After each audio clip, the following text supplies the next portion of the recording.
When I was younger, each and almost every New Year, my family would pack the car and go on a road trip to visit family in Mexico. We never had any problems until one particular trip when I was 8. Like every road trip before, we left our home in North Texas around 6 p.m. in order to reach our destination the next morning, around 2 a.m. We crossed into Mexico, and this is where things got weird. When you're on the only stretch of freeway in the middle of the desert, you don't tend to freak out about having the same car behind you for miles. It was practically pitch black outside of our car windows, the only visible shapes being the dotted stars and the eerie silhouettes of cacti.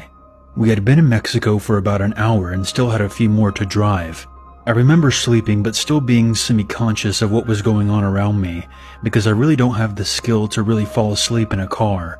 So when my mother suddenly spoke my dad's name, I heard her. "Miguel, that car behind us. It's been behind us since we left Laredo." My dad peeked at the car and shrugged off my mother's tension. "Lots of cars use this road. He's probably going to Reynosa or another city." And he left it at that.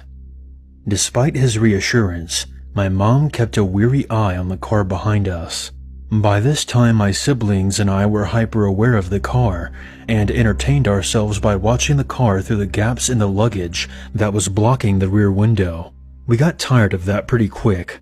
"He's getting closer," my mother noted, and we all turned to watch the car inch closer and closer to ours. "He's too close, Miguel." And she was right. By this time, the car was practically pressed against the rear of our car. On a lonely stretch of highway in the middle of nowhere, with a few hours until daylight, it was downright scary. We couldn't do much. My dad didn't slow down, didn't stop, and he didn't speed away either. He just drove, and the car followed. The next 30 minutes were the most tense we had ever experienced. The car would ease off sometimes, only to press its blinding headlights against our rear once more, like he knew he was freaking us out, and enjoying it. It was during one of the periods that the car had pulled away that Mom spotted a police car up ahead, parked on the side of the road, and she didn't miss a beat. "Miguel, pull over right now in front of the police." And he did. The car kept driving.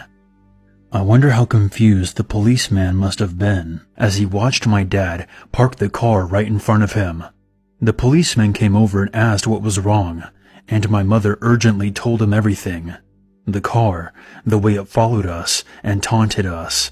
The policeman took her claims very seriously and told us how people were victimized and had their cars stolen on these empty highways by thugs and criminals.